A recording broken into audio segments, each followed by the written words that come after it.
नमस्कार प्यारे साथियों। अब एक अपने को जो नया पॉइंट स्टार्ट करना है उसका नाम है व्यक्तित्व और उसका मापन। थ्योरी है आपके पास यहाँ पर व्यक्तित्व एवं उसका मापन, है ना। अब किसका मापन, तो आंसर अपने पास ये आता हुआ दिखाई देता है कि ये जो व्यक्तित्व है, जो पर्सनालिटी है, उसका मापन। इट मीन्स यहाँ पर हमारे से वो कहना चाहता है कि जो पर्सनालिटी है इसका एक तो कॉन्सेप्ट आपके पास क्या है, और जब अगर हमको पर्सनालिटी का मेजर असेसमेंट अगर करना हो तो उसके असेसमेंट के लिए हमारे पास यहाँ पर कौन कौन से पॉइंट्स हैं, इन पॉइंट्स को लेकर के अपने को इसमें यहाँ पर डिस्कस करना है। तो सबसे पहले अगर हम यहाँ पर व्यक्तित्व के संदर्भ में अगर चलते हैं तो अपने पास यहाँ पर बात आती हुई दिखाई देती है कि ये शब्द आया कहाँ से। तो सबसे पहला आपके पास यहाँ पर जो आपको याद रखना चाहिए वो टाइटल है आपके पास पर्सनालिटी। अंग्रेजी भाषा का एक पर्सनालिटी शब्द था, अंग्रेजी भाषा का एक पर्सनालिटी शब्द है। ये पर्सनालिटी शब्द की उत्पत्ति जहाँ से हुई है वो नाम आपके पास क्या है, तो उसका आंसर है आपके पास पर्सोना। इसे हम यहाँ पर इस रूप में डिफाइन करते हैं। ये पर्सोना एक यूनानी भाषा का, ये जो पर्सोना शब्द हैं ये बेसिकली यूनानी भाषा का या ग्रीक भाषा का एक शब्द है, और यूनानी भाषा और ग्रीक भाषा का शब्द के संदर्भ में इस पर्सोना शब्द का मीनिंग हमारे पास क्या जाता है, तो इसका आंसर जाता है वो है आपके पास यहाँ पर मास्क, या जिसको आप यहाँ पर मुखौटे के रूप में कहीं ना कहीं डिफाइन करते हैं। तो बहुत सारे छोटे छोटे प्रश्न अपने पास यहाँ पर आते हुए दिखाई देंगे। सबसे पहला पॉइंट ये आएगा कि पर्सनैलिटी जो व्यक्तित्व है इसकी उत्पत्ति कहाँ से है, तो अंग्रेजी के पर्सनैलिटी शब्द से। अंग्रेजी का पर्सनैलिटी शब्द कहाँ से आया, तो यूनानी या ग्रीक भाषा के पर्सोना शब्द से आया। इस यूनानी भाषा के ग्रीक या पर्सोना शब्द का मीनिंग क्या होता है, तो इसका मतलब होता है मास्क या मुखौटा। यह पहले ऐसा माना जाता था कि जब अगर हम यहाँ पर पहले जब किसी व्यक्ति के व्यक्तित्व की बात करते हैं, जब गार्डन अल्पोर्ट या आरबी केटल जैसे विद्वानों की थ्योरियाँ नहीं आई थी, उससे पहले यहाँ पर इस सेंस में ऐसा मान लिया जाता था कि जिसका ये जो मुख है, जो आभा मंडल है, ये यदि बहुत सुंदर है तो ऐसा कह दिया जाता था कि इसकी पर्सनैलिटी तो धुआंधार तरीके से है। लेकिन समय के सापेक्ष में ये बातें यहाँ पर सारी तरीके से आगे पीछे ऊपर नीचे होती हुई दिखाई दी। इस संदर्भ में हम यहाँ पर मान करके नहीं चलते, क्योंकि पहले एक समय तक ठीक था कि आप मास्क की बात को लेकर के उसमें देखने का प्रयास करते थे, लेकिन धीरे धीरे अब हम यहाँ पर उसके आंतरिक वाले आभा मंडल पर, इट मीन्स जिस दिन से आपके पास आरबी केटल और आपके पास यहाँ पर गार्डन डब्ल्यू अल्पोर्ट की बात करते हैं, तो ये जब से आते हैं सील गुणों सिद्धांत को लेकर के आते हैं, ट्रेड सिद्धांत लेकर के आते हैं, तब से हम यहाँ पर किसी व्यक्ति के आंतरिक गुणों के संदर्भ में व्यक्तित्व को देखने का प्रयास करते हैं। इसी संदर्भ में अपने पास यहाँ पर एक दो परिभाषाएं हैं जो नॉर्मल रूप में आपको कॉम्पिटिशन एग्जाम के हिसाब से याद रखना चाहिए। एक परिभाषा आपके पास यहाँ पर जिसकी आती है वो नाम है आपके पास यहाँ पर गिलफोर्ड की। दूसरी जो परिभाषा है उसमें आपने को यहाँ पर ये देखना है अल्पोर्ट की। तो ये जो गिलफोर्ड नामक जो विद्वान है वो आपके पास यहाँ पर क्या कहता है, तो ये कहते हैं कि व्यक्तित्व शील गुणों का समन्वित रूप है। अब यहाँ पर इसकी परिभाषा में जो शब्द यूज हुआ वो शब्द है आपके पास यहाँ पर शील गुण, शील गुणों का समन्वित रूप है। इसके अंग्रेजी में अगर आप जाओगे तो इसका अंग्रेजी है वो है आपके पास यहाँ पर ट्रेट, शील गुणों का समन्वित रूप है। और जब शील गुण की बात करते हैं तो ये हमारा जो शरीर है इसके अंदर हमारा जो ब्रेन है, इस ब्रेन के अंदर हमारा जो चेहरा है, किसी का भी चेहरा कितना भी कुरूप क्यों न हो, लेकिन आमतौर पर यदि इसका सीपीयू धुआंधार वाला है तब हम ये कहते हैं कि इस व्यक्ति की पर्सनैलिटी बहुत धुआंधार है।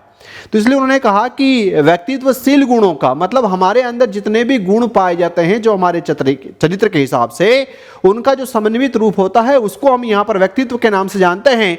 अगर परिभाषा आ गई कि व्यक्तित्वशील गुणों का समन्वित रूप है, ये परिभाषा देने वाला विद्वान कौन है, तब आप ये कहोगे कि ये परिभाषा गिलफोर्ड ने दी थी।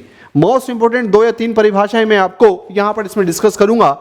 फिर आता है आपके पास यहाँ पर अल्पोर्ट की परिभाषा, और अल्पोर्ट की परिभाषा में उन्होंने कहा कि व्यक्तित्व किसी व्यक्ति के मनोदेहिक, ये जो मनोदेहिक शारीरिक गुणों का वह गत्यात्मक संगठन है, वह गत्यात्मक संगठन है जो उसको वातावरण के प्रति समायोजन करने के लिए प्रेरित करता हुआ दिखाई देता है। तो उसे जिस नाम से जानते हैं वो कहलाता है आपके पास यहाँ पर व्यक्तित्व। ये परिभाषा देने वाला विद्वान है आपके पास अल्पोर्ट, कि मनोदेहिक गुणों का गत्यात्मक संगठन, जिससे किसी व्यक्ति का जो सामंजस्य होता है, जो समन्वय होता है, वो कहीं ना कहीं तैयार होता हुआ दिखाता है, तो उसको हम यहाँ पर जिस नाम से जानते हैं वो कहलाता है आपके पास व्यक्तित्व। और व्यक्ति समायोजन कहाँ करेगा, तो आंसर आता है कि बाह्य परिवेश में वो कहीं ना कहीं समायोजन करता हुआ दिखाई देगा।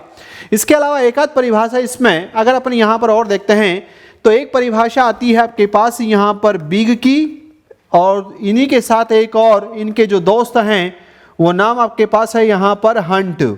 एक है आपके पास यहाँ पर बिग और दूसरा नाम इसमें कहीं ना कहीं आता हुआ दिखाई देता है हंट।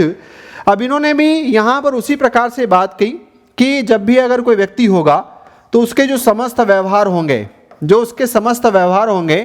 उन समस्त व्यवहारों के जो प्रतिमान होंगे, उन प्रतिमानों का जो समन्वित रूप होगा उसको हम यहाँ पर जिस नाम से जानते हैं वो कहलाता है आपके पास व्यक्तित्व। तीनों ही परिभाषा अपने आप में यहाँ पर सफिशिएंट हैं। एक कंपटीशन के हिसाब से अपने को ये बातें कहीं ना कहीं याद रखने की आवश्यकता महसूस होती हुई दिखाई देती है। अब चलते हैं यहाँ पर व्यक्तित्व के आपके पास कई सारे सिद्धांत हैं, है ना। सीधे मेन पॉइंट की तरफ अब रवाना हो जाएं इसमें, कि जो हमारे पास यहाँ पर व्यक्तित्व के कई सारे थ्योरियाँ हैं। तो व्यक्तित्व के कई सारे जो सिद्धांत हैं उसमें से सबसे पहला जो सिद्धांत अपन यहाँ पर जो उठा रहे हैं वो नाम है आपके पास सामाजिक अंतरक्रिया के आधार पर। सबसे पहला नाम आपके पास यहाँ पर पहली थ्योरी आती है वो है सामाजिक अंतरक्रिया के आधार पर। जैसे एक बार ये प्रश्न पूछ लिया था कि सामाजिक अंतरक्रिया के आधार पर व्यक्तित्व कितने प्रकार का होता है, तब इसका उत्तर आपने को ये देना था कि सामाजिक क्रिया के आधार पर व्यक्तित्व के 3 प्रकार हैं। अब यहां पर व्यक्तित्व के 3 प्रकार हैं, तो ये सामाजिक अंतरक्रिया के आधार पर क्लासिफिकेशन करने वाला व्यक्ति कौन है, तो वो नाम है आपके पास, या तो वहां लिखा हुआ आएगा युंग या जुंग। इस युंग या जुंग नामक व्यक्ति के द्वारा यहां पर सामाजिक अंतरक्रिया के आधार पर व्यक्तित्व को 3 भागों में बांटा। वो 3 नाम आपके पास यहां पर कौन कौन से थे, तो एक नाम इसमें यहां पर आया इंट्रोवर्जन, जिसे हम कहते हैं अंतर्मुखी। दूसरा आता है एक्सट्रोवर्जन, जिसको कहा जाता है बहिर्मुखी। और तीसरा नाम इसमें यहां पर आता है उभयमुखी, जिसको कहा जाता है वो है आपके पास एम्बिवर्ट। एक है इंट्रोवर्जन, एक है आपके पास एक्सट्रोवर्जन और एक है आपके पास एम्बिवर्ट। ये सामाजिक अंतरक्रिया के आधार पर 3 प्रकार से इसको डिफाइन कहता है। ये फैक्ट कई सारे एग्जाम में आ चुका है। बात यहाँ पर आता हुई दिखाई दे अंतर्मुखी क्या, जो आमतौर पर गुमसुम रहता हो, जो आमतौर पर कम बोलता हो, जो अगर कहीं भी सामाजिक कार्य होते हुए दिखाई दे तो अपने आप को यहाँ पर पीछे करता हुआ दिखाई दे, जो एक प्रकार से यहाँ पर संकुची स्वभाव का हो। तो जब अगर हम इस प्रकार की यहाँ पर बातें करते हैं तो इस प्रकार के जो व्यक्तित्व होते हैं, क्या आपकी कक्षा में इस प्रकार के व्यक्तित्व पाए जाएंगे? आंसर है यस। कोई बच्चा है जो बहुत इंटेलिजेंट है लेकिन आमतौर पर बोल नहीं पाता, संकुची स्वभाव का, इसको लगेगा कि पड़ोस में बैठा हुआ जो है वो पड़ोस में बैठा हुआ मेरे को हंसेगा, जबकि वो नहीं पता कि वो कितना यहाँ से डंपर है। लेकिन बात यही आती हुई दिखाई देती, संकोच करने के कारण या जब बोलने का प्रयास करेगा तो हिचकिचाहट आएगी। और इसी प्रकार से जब भी अगर दोस्ती यारी इस प्रकार की बनाने की बात आती हुई दिखाई देगी तो बहुत धीरे धीरे आगे बढ़ने वाला होगा। उस प्रकार का जो व्यक्तित्व होता है वो आपके पास अंतर्मुखी होते हैं। बहिर्मुखी व्यक्तित्व वो होता है जो आमतौर पर जहां देखो वहां बोलने के लिए तैयार है। क्या बोल रहा है खुद को भी नहीं पता है लेकिन बोलेगा जरूर। सामाजिक कार्यों में बढ़ चढ़ करके हिस्सा लेने वाला होगा, तो जो सामाजिक कार्यों में बढ़ चढ़ करके हिस्सा लेने वाला हो कहीं पर भी होगा, चलो ठीक है मैं करूंगा। तो इस प्रकार की बातें, क्योंकि वो बहुत ज़्यादा इस बात का लोड नहीं लेता कि ये क्या सोचेगा। उसने तो यहाँ पर ये है कि बस अपने को काम करना है, मतलब काम करना है, इसके अलावा यहाँ पर और कोई विकल्प नहीं है। तो इस प्रकार के लोग जो आमतौर पर उत्साही प्रकृति के होते हैं, जिनको आप थोड़ा सा साहसी प्रकृति कह सकते हैं, जो कहीं पर भी रहें तो वो आखिरी पंक्ति के बजाय सबसे पहली पंक्ति में रहने वाला हो, उसे हम यहाँ पर जिस रूप में डिफाइन करते हैं, ये जुंग जिसको जिस रूप में यहाँ पर डिफाइन करता है वो व्यक्तित्व का प्रकार कहलाता है बहिर्मुखी। फिर पॉइंट अपने पास यहाँ पर आता हुआ दिखाई दिया एम्बिवर्ट, जिसको अपन ने यहाँ पर कहा उभयमुखी। तो इसका मतलब है कि some characteristics available are introversion, कुछ विशेषताएं इसमें यहाँ पर इंट्रोवर्जन की उपलब्ध होगी और कुछ विशेषताएं यहाँ पर एक्सट्रोवर्जन की उपलब्ध होगी। कि जब ज़रूरत पड़ती है तब यहाँ पर आगे आकर के खड़े भी हो गए, और नहीं तो अपने यहाँ पर गुमसुम बैठे भी हुए हैं। बहुत ज़्यादा बातूनी प्रकार का भी नहीं, लेकिन ऐसा भी नहीं कि मुख खोलते ही नहीं है। तो जो इस प्रकार का जो व्यक्तित्व होता है उसको हम जहाँ पर ले जाकर के रखते हैं उभयमुखी। इसका मतलब है कि ऐसे जो विद्यार्थी होंगे एम्बीवर्ट वाले, वो अंतर्मुखी की भी कुछ विशेषताएं अपने अंदर संभाल करके रखेंगे, और कुछ विशेषताएं ऐसी होगी जो यहाँ पर बहिर्मुखी की भी अपने अंदर समेटे हुए होंगे। उस प्रकार के व्यक्तित्व को अपन जहाँ पर रखते हैं वो उभयमुखी आपके पास कहलाता है। तो इसलिए यहाँ के 3-4 प्रश्न सामाजिक अंतर्क्रियाओं के आधार पर कितने प्रकार का, जुंग ने कितने प्रकार का बताया, कौन कौन से बताया, कौन सा नहीं बताया, अंतर्मुखी बच्चों की विशेषताएं क्या, बहिर्मुखी बच्चों की विशेषताएं क्या, और उभयमुखी बच्चों की विशेषताएं क्या, इस रूप में आप इसको यहां पर देख सकते हैं। फिर हम यहां से जब इसमें आगे की तरफ बढ़ते हैं तो अगला पॉइंट आता है इसमें यहां पर मूल्यों के आधार पर। जब मूल्यों के आधार पर अगर लें तो इसमें यहां पर एक विद्वान आता है जिनका नाम है स्प्रेंजर। इस स्प्रेंजर नाम के व्यक्ति के द्वारा किसी भी व्यक्ति के या मानव के व्यक्ति के जो व्यक्तित्व होता है उसको उन्होंने यहां पर 6 भागों में डिवाइड किया। स्प्रेंजर नामक विद्वान के द्वारा कितने भागों में, तो आंसर आपके पास ये आता है कि 6 भागों में ये बांटते हुए दिखाई देते हैं। जिसमें यहां पर 6 भाग कौन कौन से, मतलब दूसरी थ्योरी थी अपने पास मूल्यों के आधार पर किसी व्यक्ति के व्यक्तित्व का वर्गीकरण। किसने किया? स्प्रेंजर ने। कितने भागों में किया? 6 भागों में। 6 भाग कौन कौन से हैं? तो इसमें एक नाम आता है आपके पास यहां पर, वो है सैद्धांतिक। दूसरा नाम इसमें यहां पर जो आता हुआ दिखाई देता है वो है आर्थिक। एक है अपने पास यहां पर राजनीतिक, एक है इसमें सामाजिक, एक नाम इसमें यहां पर आया सामाजिक, एक नाम इसमें है वो है धार्मिक, और एक पॉइंट जो है इसमें कहीं ना कहीं यहां पर जाता है वो है इसमें सौंदर्यात्मक, है ना। ये 6 पॉइंट इसमें जाते हुए दिखाई देते हैं। अब पहला पॉइंट आपके पास theoretical, economical, political, sociological, religious, और एक पॉइंट आपके पास यहाँ पर एस्थेटिक सेंस। इस संदर्भ में सबसे पहले अगर हम बात करें तो नाम आता है अपने पास यहाँ पर सैद्धांतिक। जो कुछ भी हो सिद्धांतों से टस से मस न होना। यदि आचरण संहिता में इस प्रकार से कहा गया कि आपको ऐसा आचरण करना है तो मैं न इधर जाऊंगा न मैं उधर जाऊंगा। बिल्कुल जो नियमों को, जो कानूनों को, जो सिद्धांतों को सामने रख करके उससे एक पग भी इधर और उधर न चलने वाला जो बच्चा हो, उस प्रकार का जो व्यक्तित्व हो, उसके व्यक्तित्व को हम जहां पर ले जाकर के रखेंगे वो सैद्धांतिक प्रकार के व्यक्ति कहलाएंगे, थ्योरेटिकल प्रकार के। कुछ नहीं इसमें यहां पर लिखा हुआ है, इसी प्रकार से काम होगा, फिर इसके अलावा हमको कुछ समझ में नहीं आता। दूसरे वाले की जब बात यहां पर स्प्रेंजर कहता है, उन्होंने कहा आर्थिक। इसका मतलब है कि दुनिया आगे पीछे ऊपर नीचे कुछ भी हो जाए, ये चाहते हैं कि बस रोज हमारा पैसों का ग्राफ जो है वो बढ़ना चाहिए, पैसों के लिए कुछ भी करने को तैयार है। इनकी कुंडली में यहां पर इस प्रकार का जो कुछ मैटर लगा रहता है वो है आपके पास पैसा पैसा पैसा पैसा पैसा। बस अपने आप को इकोनॉमिक रूप से बहुत मजबूत बनाने की जब बात आती हुई दिखाई देती है तो उसे कहा जाता है आर्थिक। बात है आपके पास यहां पर राजनीति की। सब कुछ अपनी जगह है, मेरी अपनी सत्ता अपनी जगह रहनी चाहिए, मेरी कुर्सी नहीं हिलना चाहिए, कुछ भी हो कुर्सी के लिए कुछ भी करूंगा। इस प्रकार जो व्यक्तित्व होगा, स्प्रेंजर कहते हैं कि ऐसे जो लोग हैं वो आपके पास यहाँ पर राजनीतिक वाले पॉइंट से होते हैं, क्योंकि इनको कुर्सी बहुत प्यारी होती है। किसी भी हालत में इनके पास जो है यहाँ पर पॉइंट आपके पास जो आता हुआ दिखाता है वो पॉइंट ये है कि यहाँ पर कुर्सी होनी चाहिए। सामाजिक के अंतर्गत जब इस स्प्रेंजर यहाँ पर बात करते हैं तो कहते हैं कि जो सामाजिक कार्यों में जो बढ़ चढ़ करके भाग लेने वाले हैं, जो सामाजिक बातों को वैल्यू देते हो, जो समाज की बातों को पहले प्राथमिकता में रख करके अपने आप को आगे बढ़ाने का प्रयास करें, वो आपके पास यहाँ पर सामाजिक व्यक्ति होंगे। धार्मिक अध्यात्म की तरफ जाने वाले लोग, जो यहाँ पर वास्तविकता में अगर हम देखें तो रिलीजियस पॉइंट को मानने वाले लोग, जो धर्म पूजा पाठ आदि को महत्व देने वाले जो लोग हैं, वो इस प्रकार के यहाँ पर इनकी पर्सनैलिटी किधर की तरफ जाएगी तो वो आपके पास आंसर आएगा यहाँ पर धार्मिक के अंदर। एस्थेटिक सेंस का मतलब होता है, सौंदर्यात्मक का मतलब होता है कि जैसे मान लो अगर हम देखें तो बेसिकली किसी भी चीज़ को बड़े सिस्टमेटिक ढंग से वो रखना पसंद करेगा। यदि घर में 40 आइटम भी होंगे तो बाकायदा जो सामान देखेगा वो आपको वहीं पर मिलेगा। तुम्हारे हमारे जैसे आप लोगों की बात कर दें तो एक यहाँ पड़ा है, एक वहाँ पड़ा है, एक वहाँ पड़ा है, बस इस प्रकार से यहाँ पर अलग अलग होता हुआ दिखाई देगा। तो जब अगर आप यहाँ पर देखते हो तो ये है आपके पास यहाँ पर सौंदर्यात्मक प्रकार का, मतलब एस्थेटिक सेंस इसमें यहाँ पर मायने काम करता हुआ दिखाता है और अपने आप को उसी में लेकर के चलना पसंद करते हैं। तो यहाँ पर जैसे अगर अपन देखें इस वाले व्यक्तित्व में आप सैद्धांतिक में यदि बड़ी पर्सनैलिटी की बात करोगे तो हरियाणा कैडर के जो एक IAS ऑफिसर है जिनका नाम है अशोक खेमका साहब, बिल्कुल नियम कानून कायदों को जबरदस्त तरीके से फॉलो करने वाले, चलने वाले व्यक्तित्व।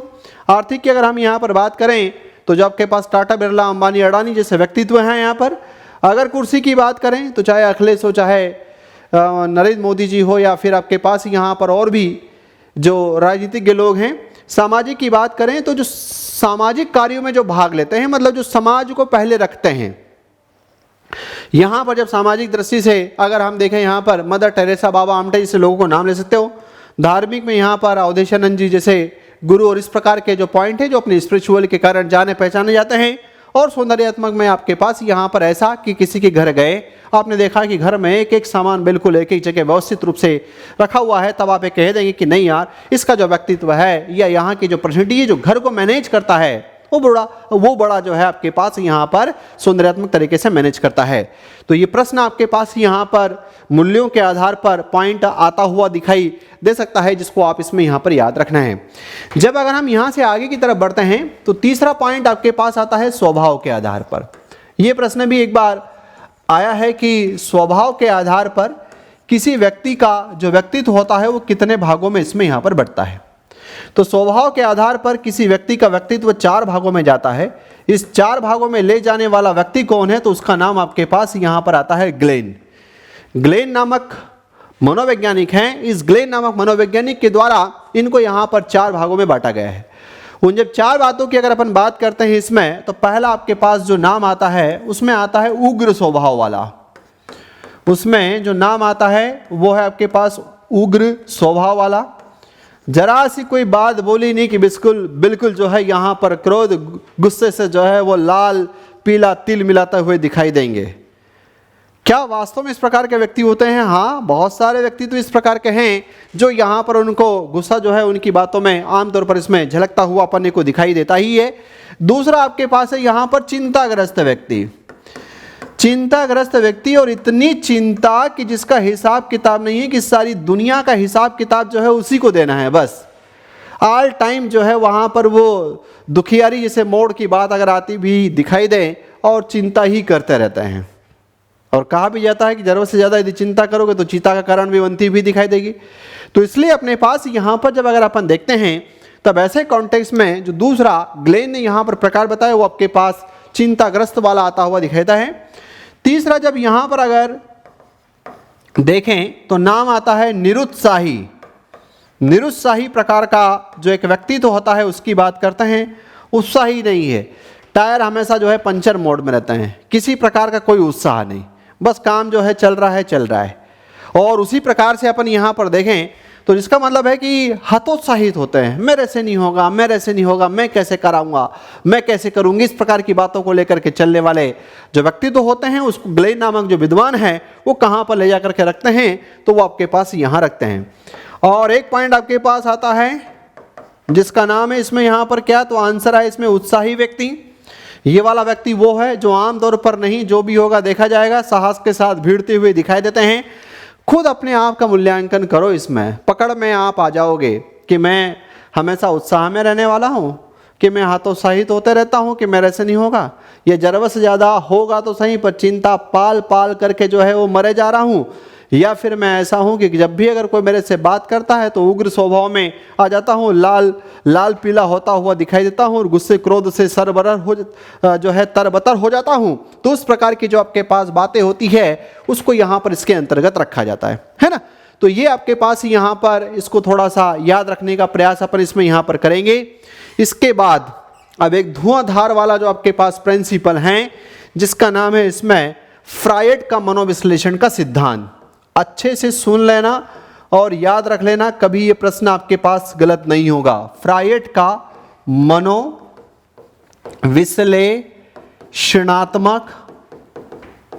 सिद्धांत है ना। फ्रायड का मनोविश्लेषणात्मक सिद्धांत, यदि किसी व्यक्तित्व के सिद्धांत की अगर हम बात करते हैं तो सबसे पहले सिद्धांतों में कहीं ना कहीं जो ये फ्रायड का मनोविश्लेषणात्मक का जो सिद्धांत है वो आता हुआ दिखाई देता है, व्यक्तित्व से आपके पास यहाँ पर संबंधित है।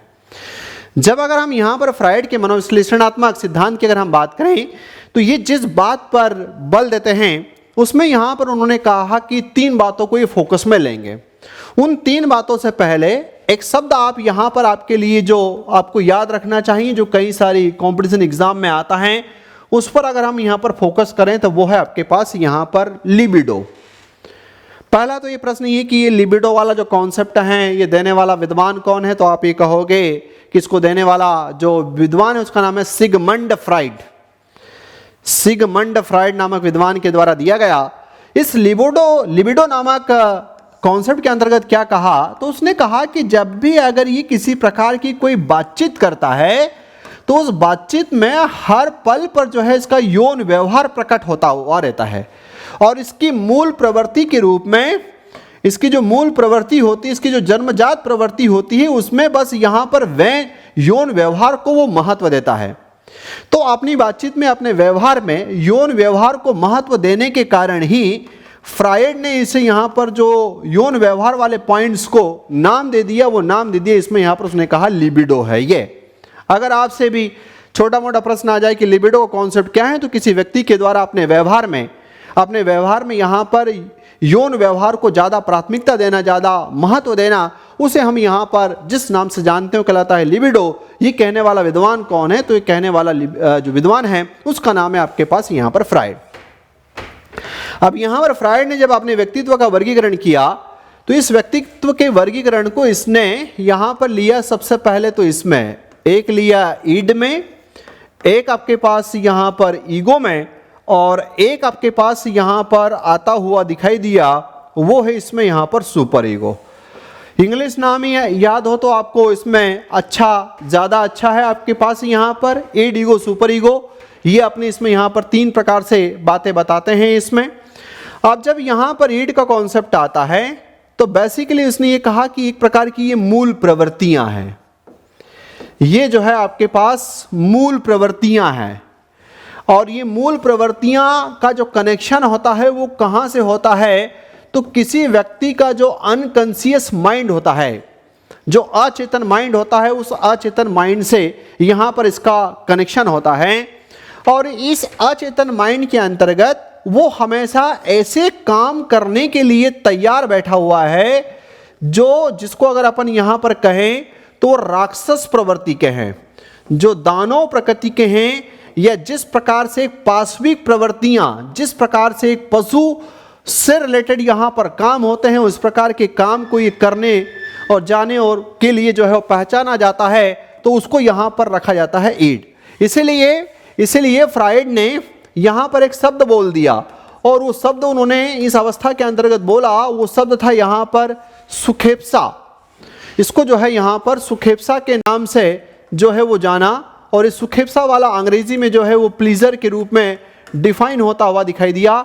यही सुखेप्सा या प्लीजर क्या है, तो ये जो भी स्थिति हो, जैसी भी स्थिति हो, ये तत्काल सुख प्राप्त करना चाहता है। मतलब यहाँ का ये बड़ा अच्छा प्रश्न है। इसमें यहाँ पर अगर अपन देखें तो ये वर्ड अगर इसमें इधर नहीं समझ में आ रहा तो यहाँ क्लियर लिखता हूँ। ये वर्ड है आपके पास यहाँ पर सुखेप्सा, तत्काल सुख चाहिए, तत्काल आनंद चाहिए। राक्षसों के समान जो है वो तत्काल अपनी मूल प्रवृत्ति को शांत करना चाहता है। और आम तौर पर ऐसा माना जाता है कि ईड के अंतर्गत जैसे क्या होता है, कहा जाता है कि जो बच्चा होता है जीवन में उसकी बहुत सारी इच्छाएं होती है, समय के सापेक्ष में वो इच्छाएं पूरी नहीं होती, तो ये माइंड से वो डिलीट होते जाती है। तो ऐसा लगता है कि ये पूरी तरीके से जो है वो डिलीट हो गया, वो डिलीट नहीं होता, वो चला जाता है रिसाइकल पिन में। और जिस दिन वापस थोड़ी सी उसको अंगार मिली, जिस दिन थोड़ा सा उसको वापस वहां पर ऐसा प्रस्फुटन का मौका मिला, फिर वो रिसाइकल पिन से रिस्टोर होती हुई फिर वापस आ जाएगी और ऐसा काम कर जाएगा जो आमतौर पर राक्षसी प्रवृत्ति वाला है। जैसे अगर हम यहाँ पर दिल्ली का जो निर्भया कांड, इस प्रकार की को बातों को देखें, या अभी जो कोलकाता वाला जो कांड है उसको अगर अपन यहाँ पर देखें, तो ये इसी प्रकार के ईड प्रकार के टाइटल हैं, जहां पर राक्षसी प्रवृत्ति के काम या पाशविक प्रकार के काम या दोनों प्रकार के काम करते हुए अपने आप को जो है उसमें वहां पर सुख या आनंद प्राप्त करना चाहते हैं। फिर बात आपके पास यहां पर इसमें जो आती हुई दिखाई दी इसमें ईगो की, तो इसमें उसने ये कहा कि ईगो वाला जो व्यक्ति है ये वाला थोड़ा सा रियलिटी में जीता है। एक बात और है इसमें कि थोड़ी बहुत विशेषताएं इसकी होगी और थोड़ी बहुत विशेषताएं इसकी होगी। अर्थात यहां पर हम ये कह सकते हैं कि यहां वाला जो व्यक्ति है उसको थोड़ा सा उसको समझ में आएगा कि यार मैं ये काम कर रहा हूं, ये जो है वो गलत हो सकता है मुझे यहां पर, तो इस प्रकार से वो थोड़ा सा रियलिटी में जीने का प्रयास करता है।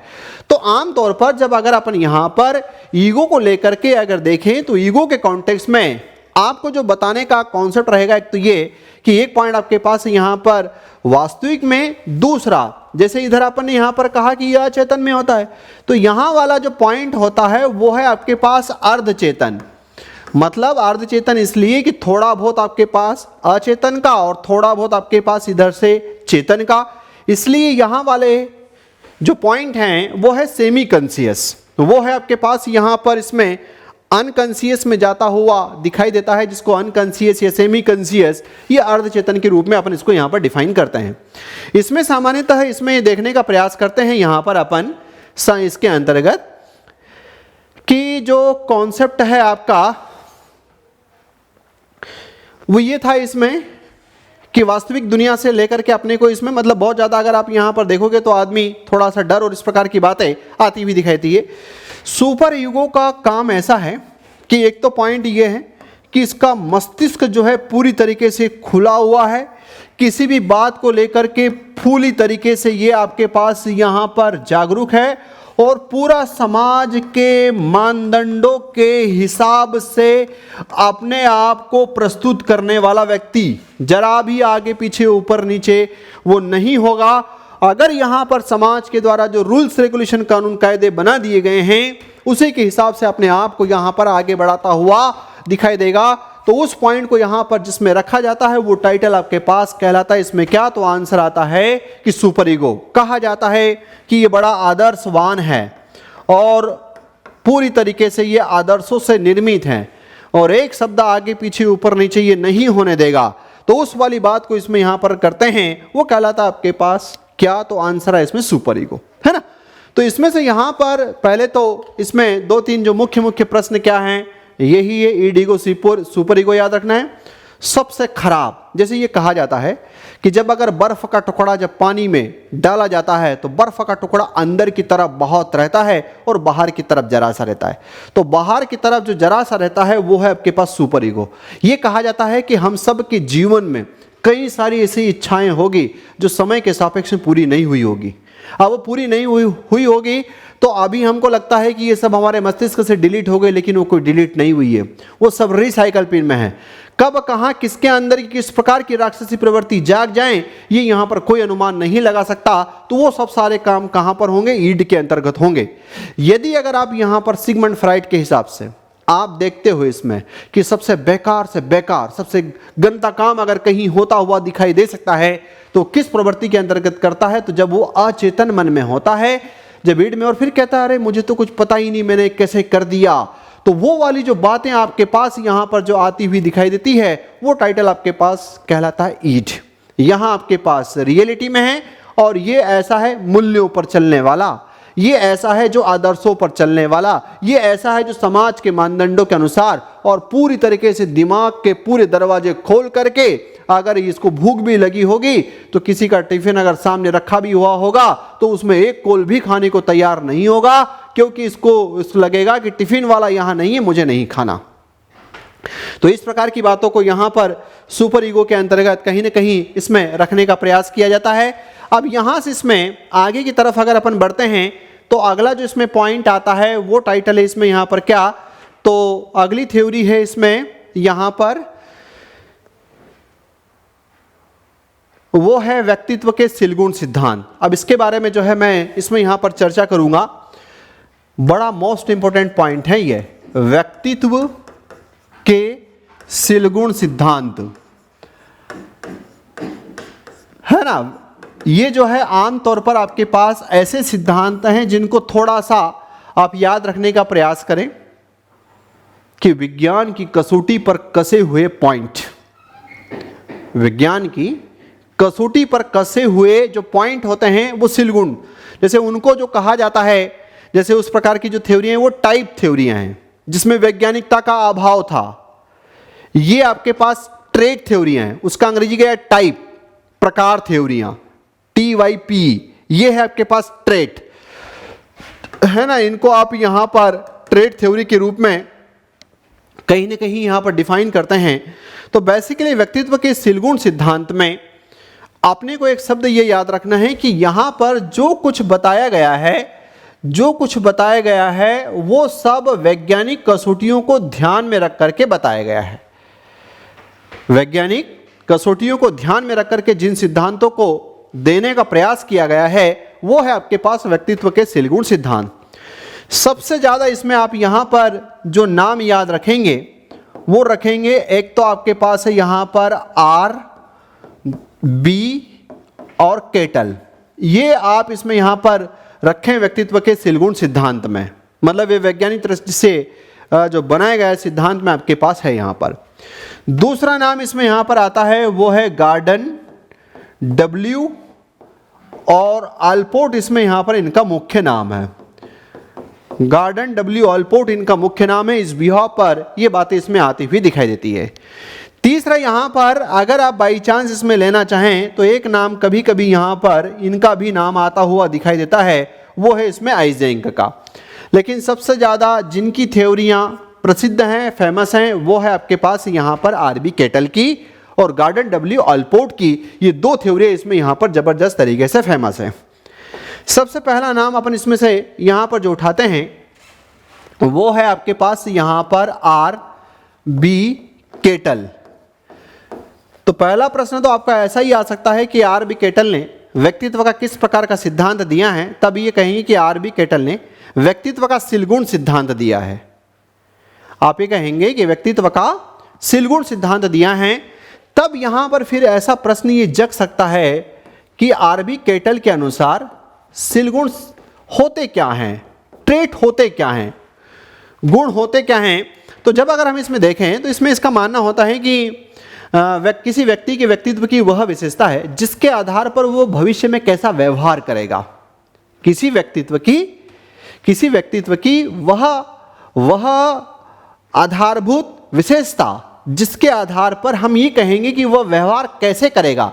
तो उस प्रकार की जो बात होती है उसको जिस रूप में हम यहाँ पर डिफाइन करते हैं वो कहलाता है सील गुण।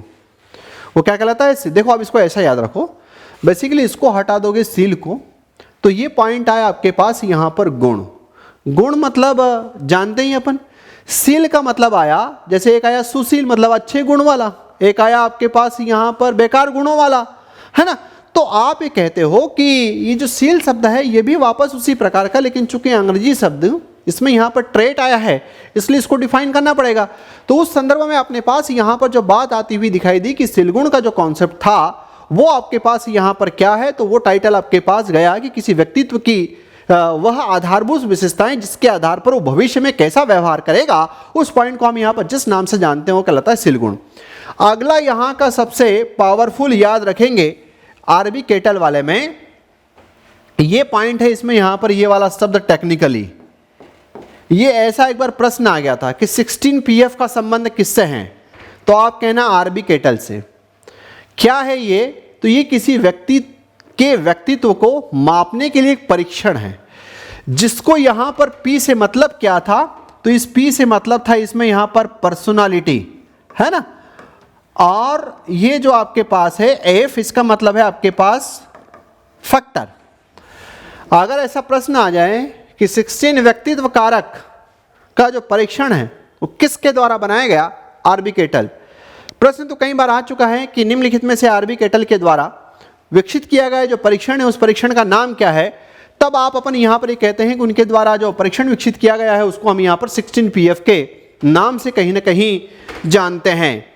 अब यहाँ से फिर आगे की तरफ आते हैं तो इसमें ऐसा कहा जाता है कि जो 16 PF का इसने जब ये थ्योरी बनाई, मतलब ये पेयर में है, 16 पेयर है ना, दो दो तरफ हैं आपके पास, तब यहां पर ये बात आती हुई दिखाई दी कि सबसे पहले केटल ने अपनी थ्योरी में किसी व्यक्ति के 4000 गुणों की सूची बनाई, फिर उस पर वहां पर फैक्टर एनालिसिस किया। एक शब्द आता है इसमें यहां पर फैक्टर एनालिसिस, और फैक्टर एनालिसिस को आप इसमें इस प्रकार से समझ लें, कारक विश्लेषण को, कि 4000 में से 2000 लाए, 2000 में से 1000 पर लाए, 1000 में से 50 पर लाए, 1000 में से 500 पे लाए, 500 में से 250 पे लाए, 250 में से 125 पे लाए, 125 में से आपके पास यहाँ पर 70 पर लाए, 70 में से जो है वो आपके पास यहाँ पर 48 पर लाए, 48 में से आपके पास 32 पर लाए, 32 में से आपके पास 16 पर लाए।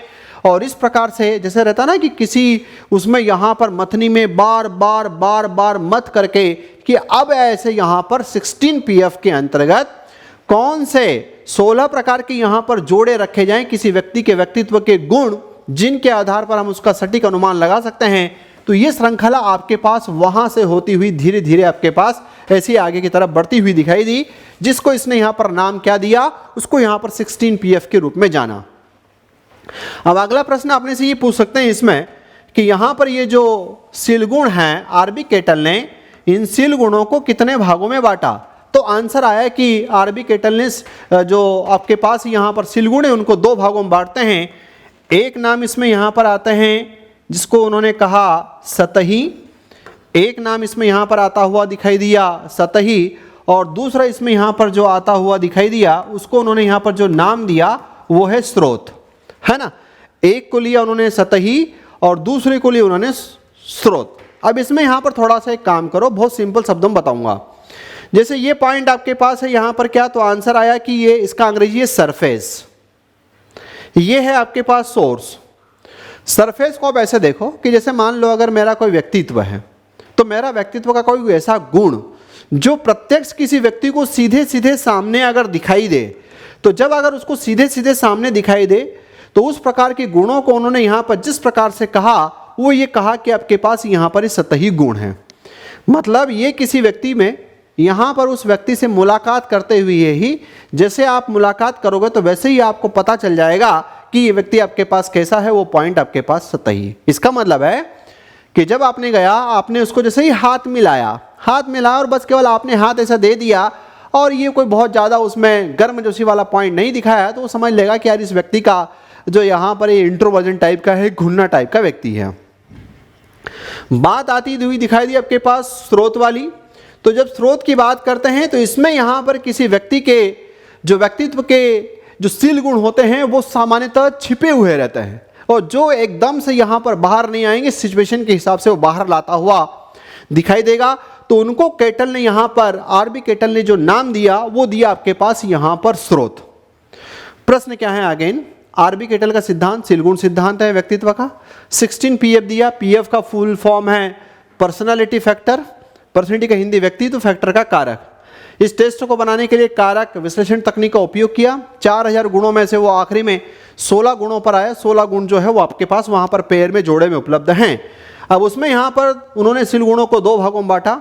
एक को नाम दिया सरफेस सतही, जो प्रत्यक्ष रूप से दिखाई देते हैं, और दूसरे को जो नाम दिया वो दिया आपके पास स्रोत वाले, जो आमतौर पर यहाँ पर छिपे हुए रहते हैं, जिनको अंग्रेजी में यहाँ पर सोर्स के नाम से कहीं ना कहीं डिफाइन करते हैं।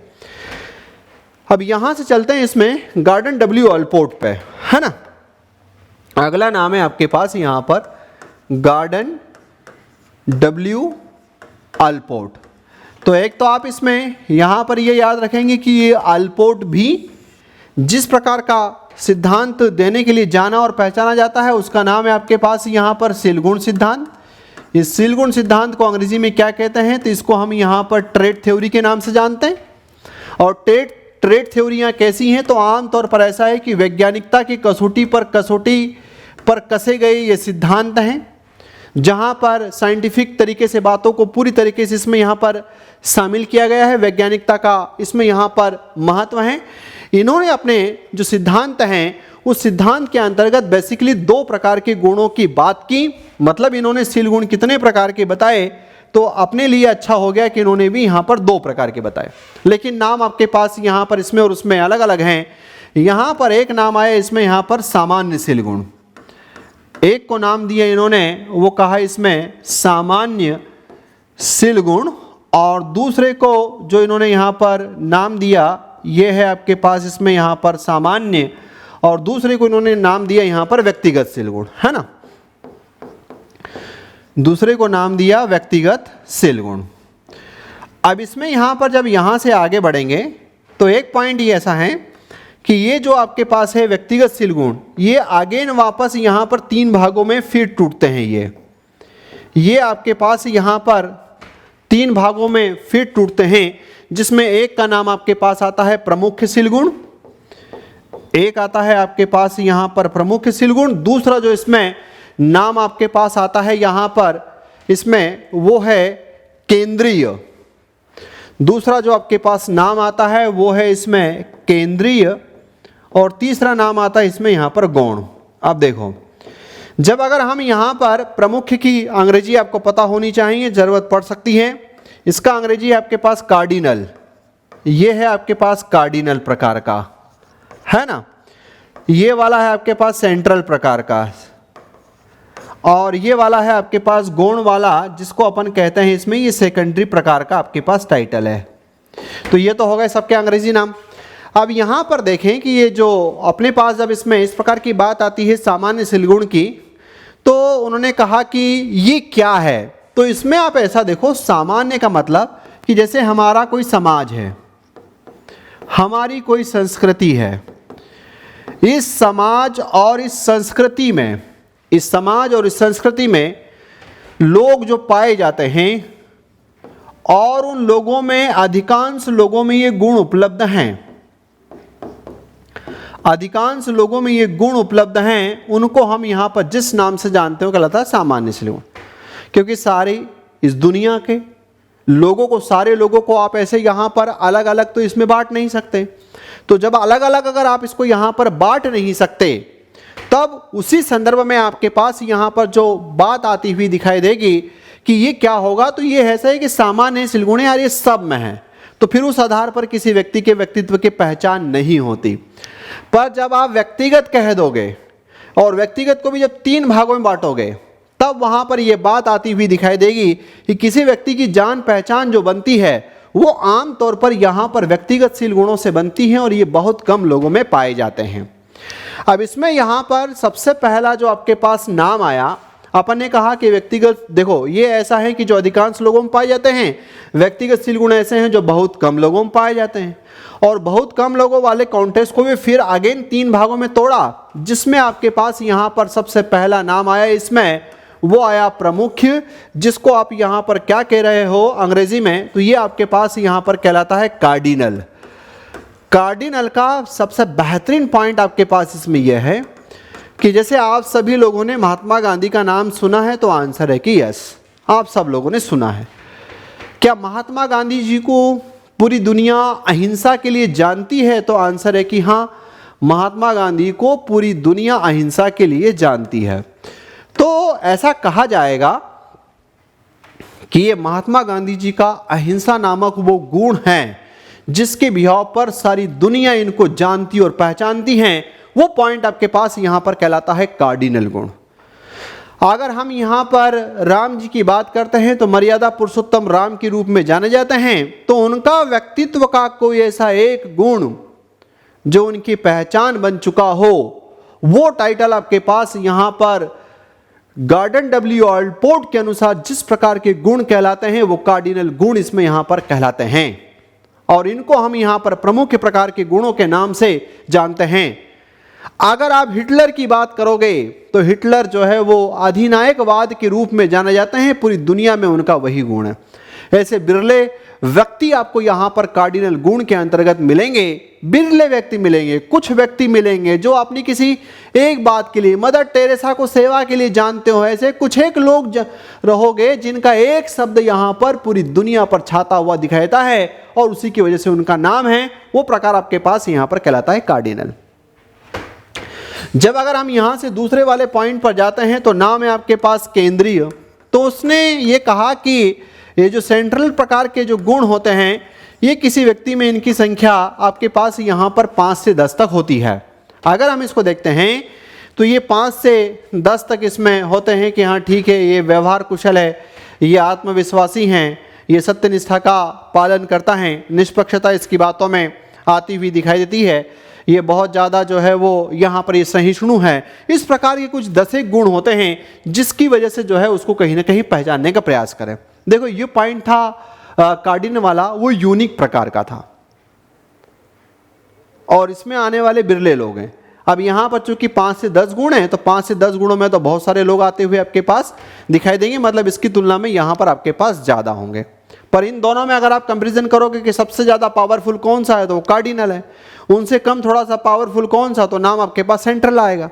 जहाँ पर मैंने अभी आत्मविश्वास, निष्पक्षता, असमर्थकवादिता या फिर अपन ने कहा करुणा आदि प्रकार के जो है 5 से 10 के आसपास में पाए जाएंगे।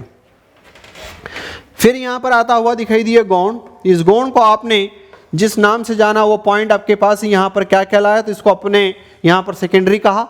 सेकेंडरी वाला कॉन्सेप्ट क्या, तो उसने कहा कि इसकी तुलना में थोड़ा सा और कमजोर और थोड़े से यहाँ पर इसमें ज़्यादा प्रकार के होंगे, इसमें और ज़्यादा लोग आते हुए दिखाई देंगे, पर अधिकांश लोग तो कहाँ चले जाएंगे, सामान्य में।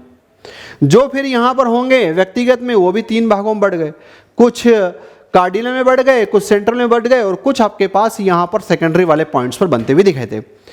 अल्पोर्ट के संदर्भ में प्रश्न क्या है, अल्पोर्ट का व्यक्तित्व का सिद्धांत है, सिलगुण से संबंधित है, वैज्ञानिकता की दृष्टि पर कसा हुआ सिद्धांत है। इनकी इसमें जो है सिलगुण 2 प्रकार के, सामान्य और व्यक्तिगत, अधिकांश लोगों में, बहुत कम लोगों में। व्यक्तिगत को पुनः 3 भागों में, कार्डिनल, सेंट्रल, और आपके पास गुण कार्डिनल ऐसा गुण जिसके कारण से पूरी दुनिया, पूरा हिंदुस्तान आपको जाने पहचाने। कार्डिनल महात्मा गांधी का अहिंसा वाला पार्ट, केंद्रीय 5 से 10 गुण तक, और गौण में आपके पास इससे थोड़े से और ज़्यादा यहाँ पर होते हुए दिखाई दे। लेकिन एक अल्पोर्ट का एक धुआंधार वाला जो कॉन्सेप्ट है जो आपने कभी नहीं सुना होगा, और ये इतना प्यारा है कि ये प्रश्न जो है वो जब आता है तो बहुत कम लोग समझ पाते हैं कि ये क्या है। तो यहाँ पर अल्पोर्ट ने अपने एक सिद्धांत में ये कहा, व्यक्तित्व की थ्योरी में अल्पोर्ट ने इनमें यहाँ पर एक अलग से कॉन्सेप्ट इसमें दिया और उन्होंने अंग्रेजी में इसको नाम दिया, वो दिया इसमें यहाँ पर फंक्शनल